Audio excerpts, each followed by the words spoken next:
Wonderful.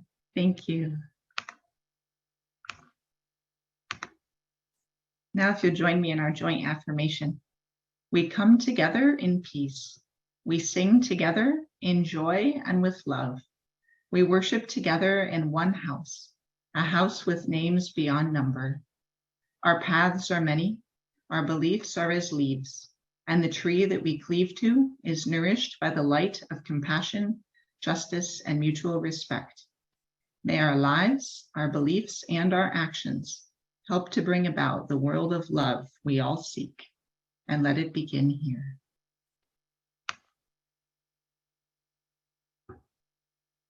Hey, Shauna. Shauna's with us. Great to see you. Now, if we take just a few moments to pray in our own homes and in our own ways. As always, there are so many things that we can and should be praying about. But this morning I was reading about the victims of Hurricane Ida on the East Coast. It struck New Orleans just a few days ago, ripped off the roof of a hospital, flooded, broke several levees, destroyed countless houses, I can't imagine. And then it worked its way up the whole coast. And last I saw it, it killed about 68 people. So I know lots of folks are still without power. People have lost their homes. I saw a cartoon that showed one coast of North America right now is underwater and the other coast is on fire. It was pretty stark. So if we could just pray for the victims of the hurricane and any other victims of storms right now. Thank you.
Thank you so much.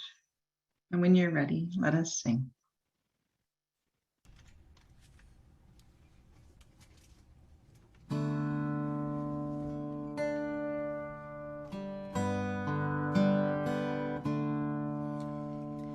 Kamemi save jiva, save jiva kamantume, mitine savabu esu, vera machana kenai, vera machana kenai. Save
Beautiful.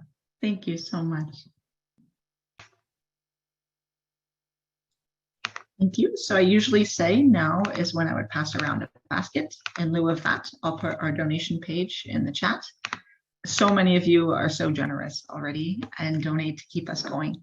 So thank you for all that you do supporting the community. If you do have a little extra, we would always appreciate it. But there are many groups that also need support during this time. Doctors Without Borders is having to work overtime to deal with all the effects of climate change and the pandemic right now. Also, the Residential School Survivor Society could certainly use some more money, especially as folks are getting re-traumatized as they're finding more Indigenous children's bodies across Canada and the States.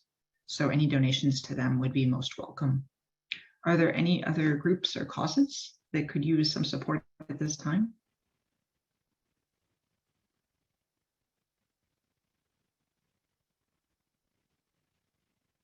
Okay, thank you so much. Sorry, Now Kathy, just before you start, I'm sorry. Always the food banks. For me, I think that's always a good go-to as well as, yeah, okay, thank you. No, definitely, thank you. Absolutely, especially as we go into the winter time. Thank you. Okay, when you're ready, let us sing.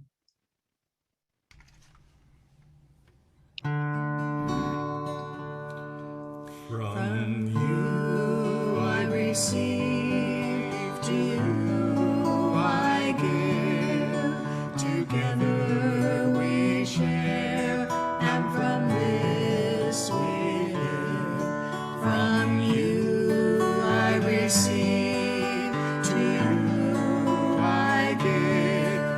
Together we share, and from this we live. From you I receive, to you I give.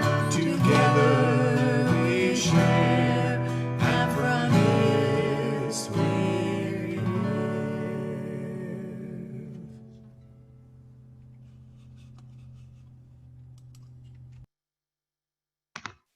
Beautiful, thank you. So, happy birthday to us. It's very exciting. This week is our 3rd birthday, so I'm very proud of us. If we were in person, I'd say that we should share a cake, but since it would be difficult, and if I tried to mail you slices of cake, they would go bad by the time they got to you, sadly.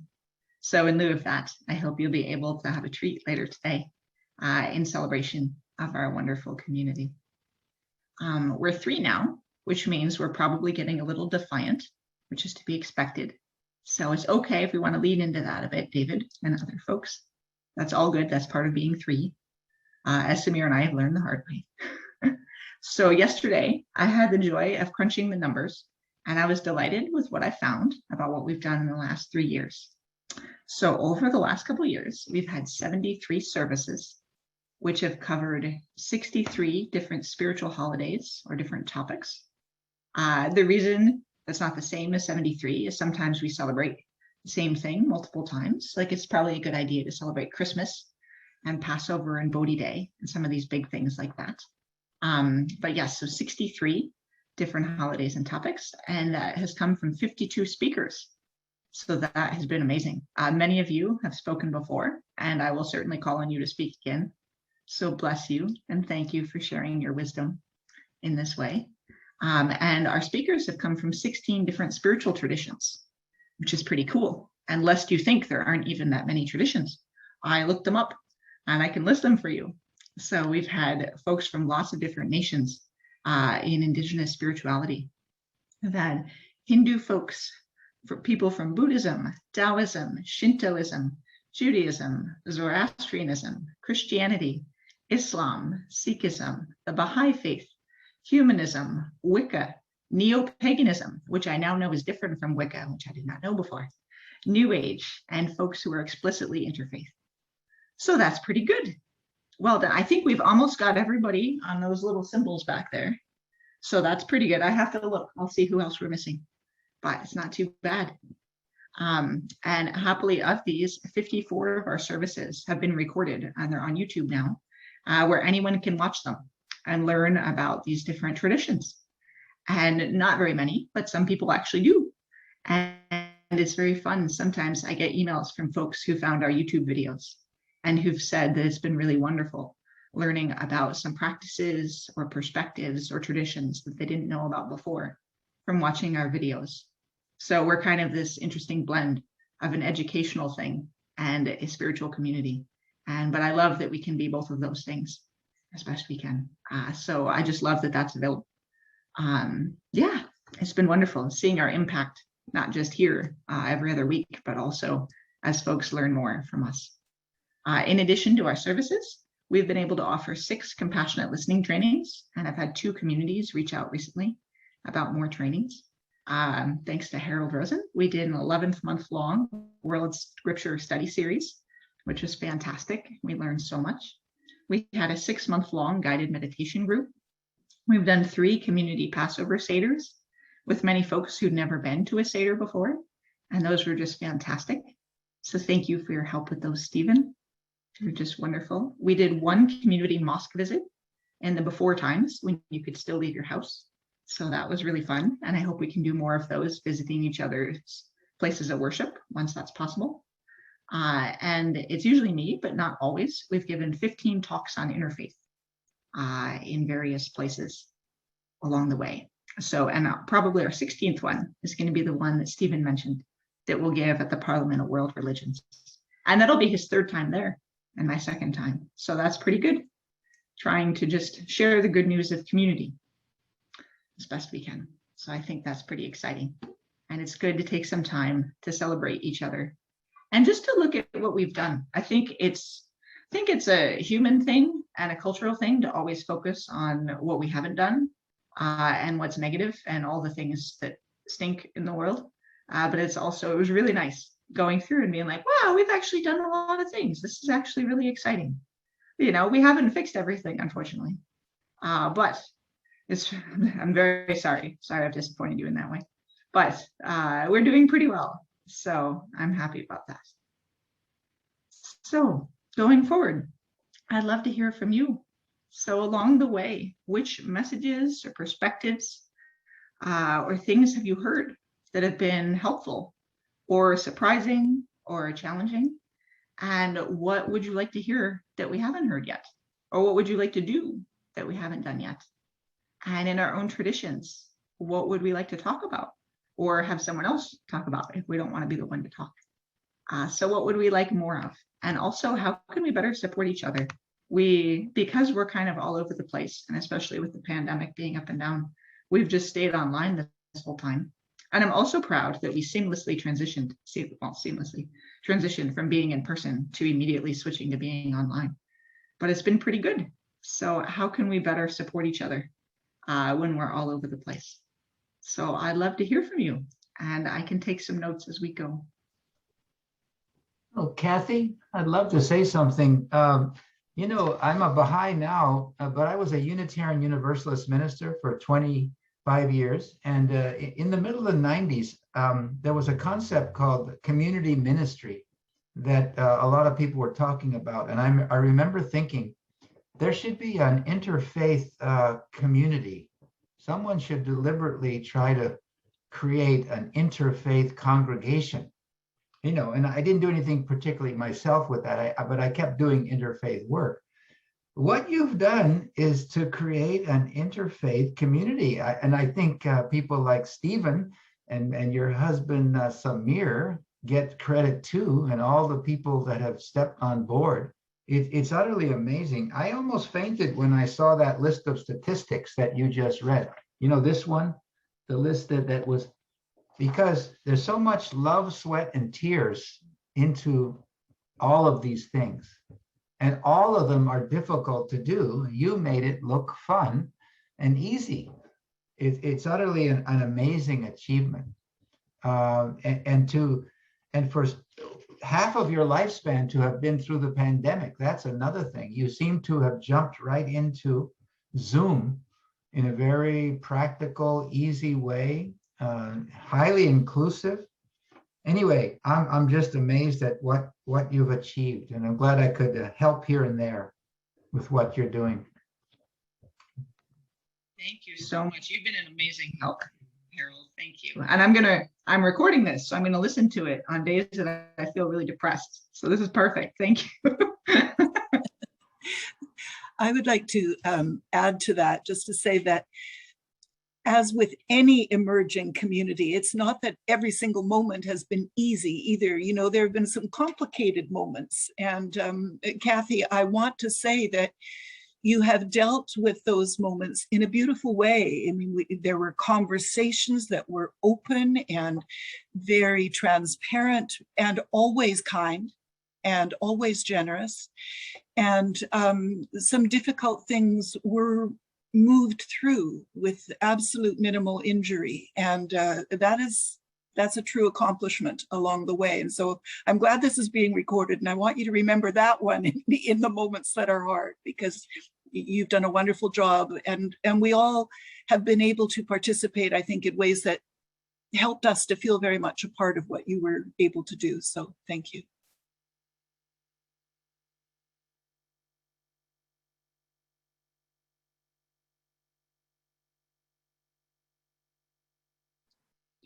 I think, Kathy, with interfaith, it shows us that we're all part of the same whole. And as people coming from maybe different faith perspectives, my name's Sue, I'm from the Baha'i faith.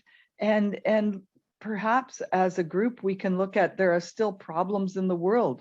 We want to try and build unity among all people and to face the anger. Like people talk about things that are might be called righteous anger, when you see injustice and when you see violence and you think, you know, why are we there? And so perhaps what can we do as a group that might be that could be that we could do something to improve those situations.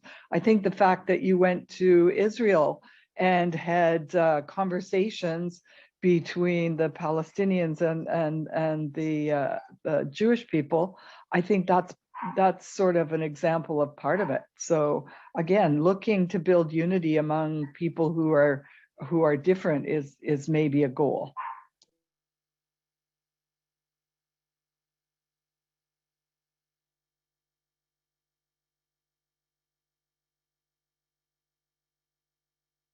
And I think Kathy does that in part through the compassionate listening trainings.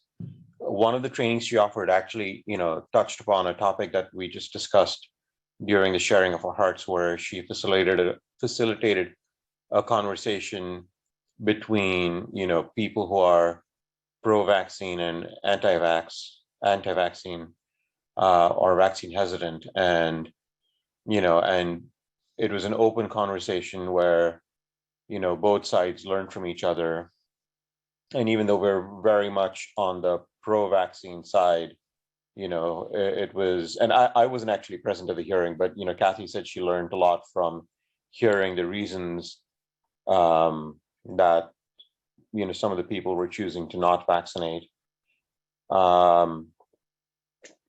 Yeah, and you know, I think in the coming years, my hopes for the community are that, you know, we'll remain a place where people of different views can come together and talk to each other, you know, people of different religious backgrounds and different political views. And as long as, you know, people are respectful and of goodwill, I think, you know, these conversations are helpful, because it's difficult to paint all the people of one religion or one political leaning with a broad stroke if you actually know people from that background. My other hope for the coming years is maybe having a Jane service eventually and bumping that number up from 16 to 17. And also maybe having, you know, post-pandemic, having some kind of service project that, you know, those who are local to this area can participate in, maybe like once a month. The Living Interfaith Church in Linwood does a burrito roll once a month, started, I believe, by Rebecca. And so maybe we'll ask her for advice at some point about how she found that. I would also love for it to be a project that's family friendly. So Kathy and I can bring the kids and have them either participate or at least kind of normalize, such a thing for them, like where, we all go do it as a family. Thank you so much, Kathy, for creating this community. Thank you so much, Samir. Samir doesn't get enough credit. He's done so much. He's literally helped me the entire time. He used to move furniture. He's watched the kids for a billion hours to make this possible. Listen to like the minutia of like every aspect of this, and has been so supportive. So thank you so much, Samir. Just couldn't be more grateful to you. And one other thing that I would hope people could keep in mind, and I only mention it because it's so obvious that we tend to neglect it. Of the very fact that this beautiful community exists is important. The very fact that people here from differing spiritual paths and differing traditions and different ideas feel comfortable coming together and sharing is important. And whether this group is, I think, what is it now, 18 or 80 or 800 or whatever, the fact that this wonderful group exists is an answer to people who say that, no, well, people can't talk to each other. It's not possible. It can't be done. It can be done. You're doing it, Kathy. It can be done. And it's such a beautiful and important example to the world that we can treat each other with respect without ignoring the fact that we're different. And so thank you. I'm reminded of two other things I got to squeeze in here. Bruce and Cheryl, what you bring to the table is utterly fantastic. It's amazing. Interfaith music, of high quality. It's utterly amazing. That really creates a community feeling and lots of uplift. Also, Kathy, you've been teaching me about Mahayana Buddhism. You are the incarnation of compassion and wisdom. It's utterly amazing. This will sound strange, but Muhammad Ali he got the record for the world's shortest poem. I think he delivered this at Harvard University once, and the first word of that poem was me, and the second word was we. I think, Kat, I have a tremendous sense of we that comes through you and the Interfaith Sanctuary. You are always looking at getting a lot of people on the boat, so to speak, the large boat of Mahayana Buddhism. Anyway, so I'm very aware you bring that universal dimension to this community. Thank you so much. Thank you so much, Harold. And yes, thank you so much, Bruce and Cheryl. Oh my goodness. We couldn't do this without you, especially if you all had to listen to me sing. You'd leave like flies. So just bless you so much. And Bruce and Cheryl are the only people I've ever met who on the fly, I'm like, I need a Jain song or a Baha'i song or a Muslim song or a Buddhist song. They're like, oh, we know all of those somehow.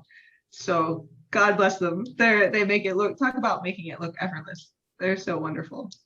So thank you. And of course, so many thanks go to Stephen, my mentor, who's written 4 books and counting on interfaith and who started the whole thing years and years ago now. It's just so wonderful. And then I think, so we should talk about this. One of the things I actually find the hardest in trying to organize this is I think folks are more coming around to the idea that folks from different religions should talk to each other. But politically, we're getting really entrenched in our own ideas. And I feel like I don't know how to do that.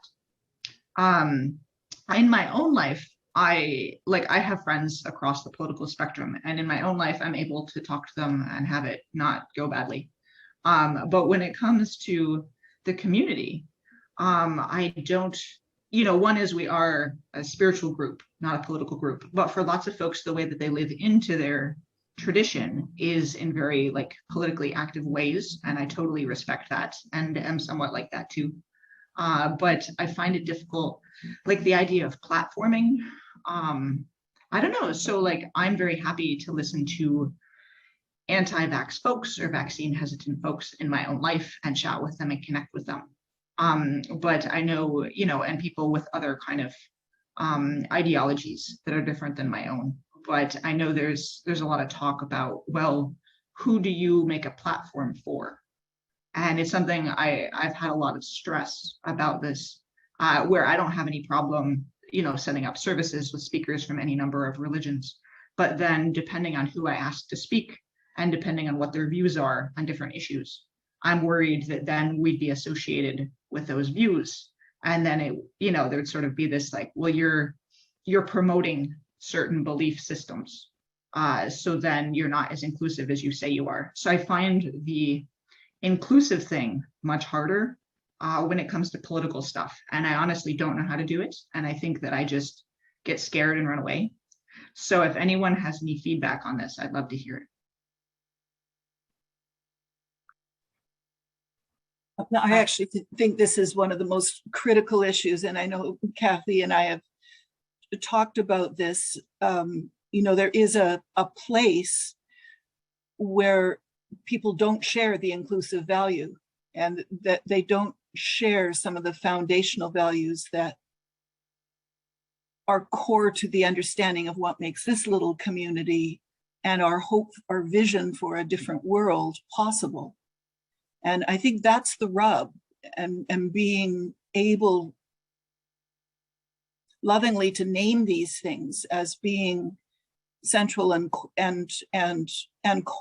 and to stand clear and loving in that is a challenge. And there's one other piece of balance that I think is directly related to that. And Kathy, I think you know very deeply what I'm about to say here. And that is the balance between, the soul, the universal, the vision of the whole and for the whole, and the spirit care for one's own being, right down to one's physicality and stability. And we have to hold always both that, the language I have learned to use most recently is around soul and spirit. It's not a perfect language, but to hold both of those in balance. As somebody that did not do that always well, and have been working with cancer to help teach me to do it better. I think that those things are very important and very core to the values that we're talking about. And every person, all of us, struggle with those things in various ways, I know.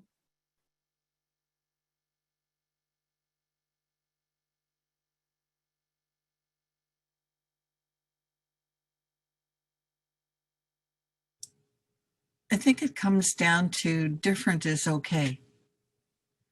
And I'm going through the same thing with my sister, okay? She's approaching her life differently than I am. And it's hard for me to not push her to do it my way. Different is okay.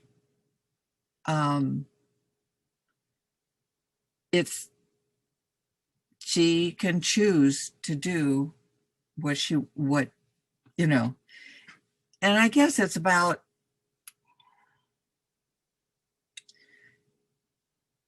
you can do whatever you want to do as long as you are not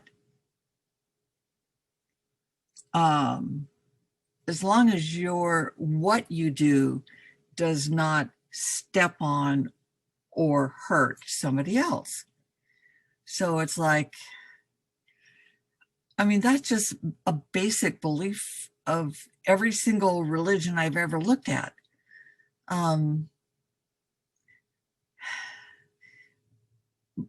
But I think it's like, I'm right, you're wrong.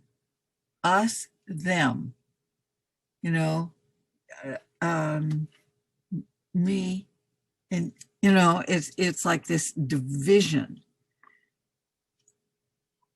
And how do we get out of that? How do we get out of that? It's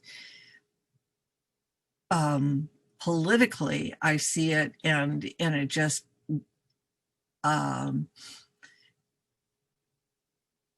it used to be that you could be a Democrat or you could be a Republican or an independent and still work with all the other guys and gals, you know, but it's like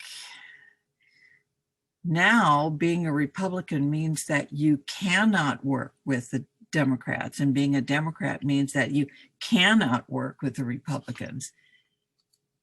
And that just doesn't work in the long run overall. It's like, I get this, you know, stuff in the mail saying, oh, donate to this cause because we got to get these guys out of here. No.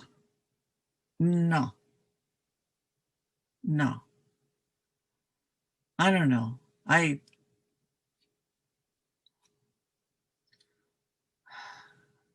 heard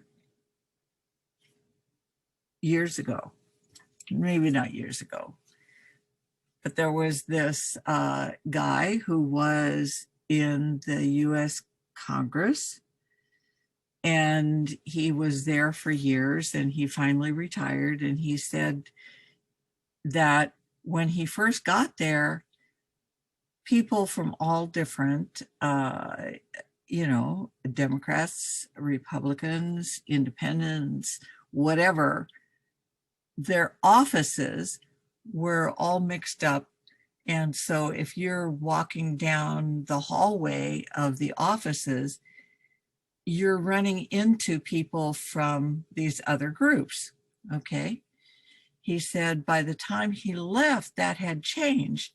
And all of the Democrats were in offices over here, and all the Republicans were in offices over there, and all, you know, and so there's this separation. And I'm thinking, what would it take to force or to require those offices to be mixed up again? I mean, how would we as people, individuals, basically down here at ground level, you know, how could we have a campaign or something like that to I mean, who made the decision to allocate the offices that way? You know, I mean, I have no idea. But I think just the idea of putting different people in proximity helps. I agree totally. How can we make sure that how can we not just be separated from one another, but having more interaction with folks who are different from us and kind of rehumanize each other? One final idea that I had, I wanted to float, and then I know Bruce and Cheryl have a closing song for us, and I just know I want to be mindful of time for folks. But for those of us who are within driving distance, so back in the before times, we used to live at Trinity Grace United Church, which is at Mount Pleasant. And I know in some capacity, they're going to meet in person. And we're going to keep our services online for the foreseeable future because of everything going on. but they have said that we can use their space one Sunday a month if folks would like to meet up in person sometimes to see folks if we're very careful, to see people and to kind of get to know each other a bit more, spend more time together. So is that something that people might be interested in, so long as we do it in a safe way? I see some nodding. Does that sound good? Bye, Sheila. Take care. Okay, I can talk to them about setting that up. I love it. They're so lovely there. And so I love that they make that space available for us. So sometimes we can see each other. So, well, thank you. Bruce and Cheryl, I think you have one more song for us.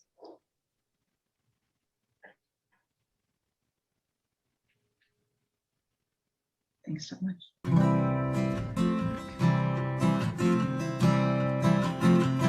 Alle, alle.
Wonderful. Thank you.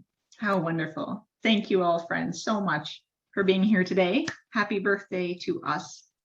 May you go in joy and with hope, and yeah, just feeling sustained and buoyed by all that we've done for the last few years. And to know that we can have these friendships. Isn't this amazing? These friendships and these relationships, and we can learn from each other. And hopefully we can take that out into the world and keep doing that in this kind of ripple effect to bring some kind of unity in this much needed world. So thank you so much, friends. May you go in love.